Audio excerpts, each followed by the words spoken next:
Sijawahi sema hili lakini wacha niseme. Kitu cha kwanza ni vigumu mtu kujijua. Lakini huyu Lerida anaitwa Martha. She is very cool. Hata akiwa na maneno, she knows how to absorb the pressure. She is very cool. Number 2, she is very composed. Mimi nimeenda kwa shule zaidi ya mara 2 lakini mara 2 nimempata. She is very, very composed. Number 3, Martha Lerida. She is very committed.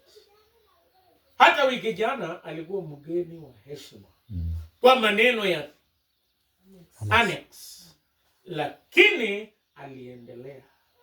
Na nataka kusema ya kwamba matunda haiangukangi mbali na miti.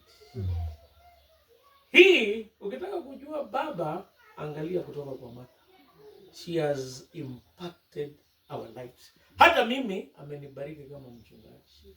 Ndio kwa hiyo hata baba amenibariki kupitia kwako. Amen. Neno moja tu ambaye nataka nikuambie mtumishi wa Mungu. Wewe uliitwa kuwa kiongozi kanisani na nyumbani.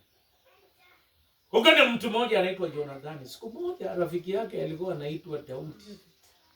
Daudi alikuwa amevunjika moyo. Biblia inasema katika kitabu cha Samueli wa kwanza 23 na mstari wa 6. Yonathani akamsaidia Daudi kupata nguvu kutoka kwa Mungu. Hata leo tumekuja hapa kukusaidia kupata nguvu kutoka kwa Mungu. Mungu peke yake ndiye atakaye kutia nguvu. Na Mungu ndiye atakaye kuongoza. Biblia inasema katika Zaburi ya 84 na mstari 5. Heri mtu yule kai njia getuguru na bunugi mnotenyi Jehova. Heri mtu yule ambaye nguvu zake zinatoka kwa Mungu. Sasa zingine nguvu ikitoka kwa fedha, hauna fedha. Nguvu ikitoka kwa marafiki, iko wakati hata kama wanakupenda itabidi wataenda kwao. Nguvu ikitoka kwa mwanasiasa, anaweza anguka kura. Na nilifikiri wanasiasa wana nguvu mpaka wakati wa kura. Sasa wanakuja kupiga magoti. Hata penye hakukuwa anakanyaga. Hata nyumba ya matope anaingia ndani. Ndio kumbe nikagundua kumbe mwanasiasa hana nguvu. Ile nguvu yake iko na mwisho wake. Wakati kama huu nakumbusha mtumishi wa Mungu. Heri mtu yule ambaye nguvu zake zinatoka kwa Mungu. Wakati huu umepoteza baba. Ameenda kukaa na Mungu. Lakini Mungu akiwa nguvu yako, utashinda dhambi, utashinda majaribu, utashinda dhambi. Hata kifo kitashindwa na mwishowe utaenda kuwa pamoja na Bwana. Wacha Mungu awe nguvu yako. Baba alifanya sehemu yake. Na baba hajaenda bado kupitia kwako na ushuhuda na maisha yako tunaona vile baba alifanya. He was our father. He was a father to all of us. Mimi nasema wacha Mungu awe nguvu yako. Hii safari wewe kama Jonathani utawatia wengine nguvu. Ukifika nyumbani watie wengine nguvu. Wakati mwingine ni ngumu kuwa Lerida na kuwa mtu wa familia. Wakati mwingine ni Mungu hata unajua ukikasirika unasema hata wewe Lerida unakasirikana. Hata wewe unaanzaje kuongea?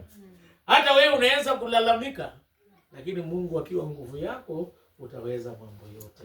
Utasimama na hatutakuacha. Kama Musa wakati mkono ilienda chini, Nuhu na Aroni wakamshika mkono. Wakamuinua. Tutakushika mkono kwa maombi. Tutakushika mkono kwa hali na mali. Tuhakikishe ya kwamba tunasindikiza baba yetu. Sisi tuko pamoja nawe. Ndio tulisema hatuwezi kukuacha huko. Lazima tukufikishe mbali. Tukuombea hata wakati unapolala, amani ya Bwana ikutawale. Anasema anakupa amani ipitayo fahamu zote. Tunaomba Mungu akupe usingizi. Tunaomba Mungu akuondolee mawazo. Wewe bado unahudumia wengine na uwatie moyo. Mungu akubariki. Sisi kama watu wa St. Mark's tunakupenda na sisi tunakuombea na kukutia moyo. Mungu wa amani akubariki. Na tuombe. Baba mwenyezi na mwenye rehema, faraja zote zinatoka kwako. Zidi kufariji mtumishi wako Lerida pamoja na wamama wote ambao wako nyumbani na ndugu na dada. Utusaidie na kutuongoza na uwe pamoja na utubariki na utuelekeze. Na hata Baba mwenyezi, kwa mipango zote uwe pamoja nasi.